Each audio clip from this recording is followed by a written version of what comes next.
दोस्तों, भगवान राम के वनवास की कहानी तो आप सब जानते ही हैं। मगर जब श्री राम वन गए तो वनवास की अवधि पूरे होने तक उन्होंने कई राक्षसों का वध किया और अंत में रावण का वध करके पुनः अयोध्या लौटकर आए थे।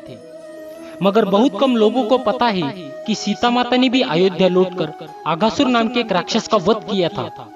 तो आइए जानते हैं कि कैसे माता सीता ने लक्ष्मण और बजरंगबली की सहायता से किया आगासुर का वध।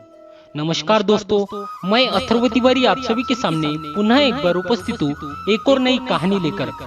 तो चलिए शुरू करते हैं। भगवान राम, माता सीता, भाई लक्ष्मण और बजरंगबली हनुमान के साथ जब अयोध्या लौटकर आए तो पूरी अयोध्या को दुल्हन की तरह सजाया गया और अयोध्या में एक बहुत बड़ा उत्सव मनाया गया।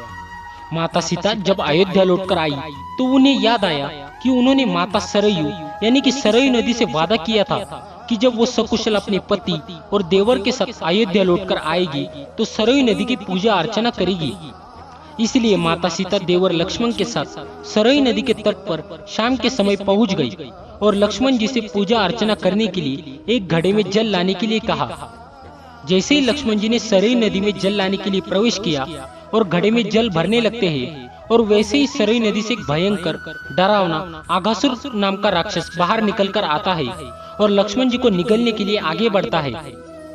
माता सीता जब देखती है कि आगासुर राक्षस लक्ष्मण जी को निगलने ही वाला होता है, तब माता सीता खुद आगे आकर लक्ष्मण जी को बचाने के लिए खुद लक्ष्मण जी को निगल लेती है।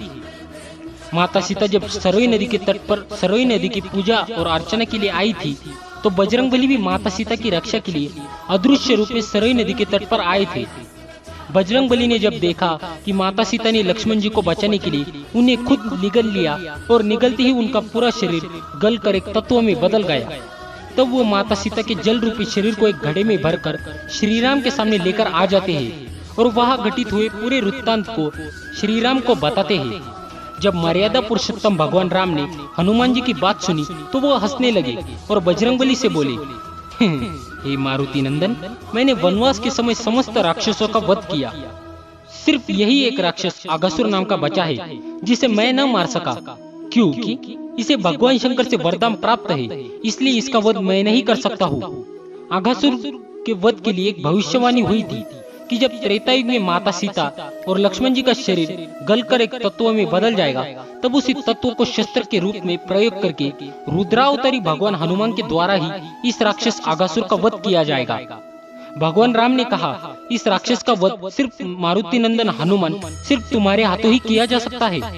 भगवान राम हनुमान जी को यह बात समझाकर बोले, हे मारुति नंदन, इसी समय सरयू नदी के तट पर जाकर जाओ और इसी तत्व रूपी सीता और लक्ष्मण के शरीर को सरयू नदी के जल में प्रवाहित कर दो।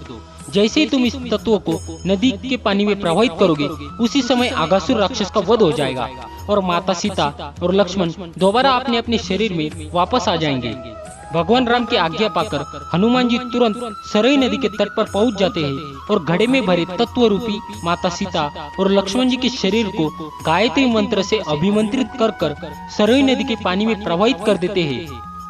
जैसे ही घड़े का जल सरयू नदी के पानी में मिला, तुरंत ही नदी में एक भयंकर ज्वाला उठने लगती है और उसी ज्वाला से आगासुर राक्षस जलकर खत्म हो जाता है।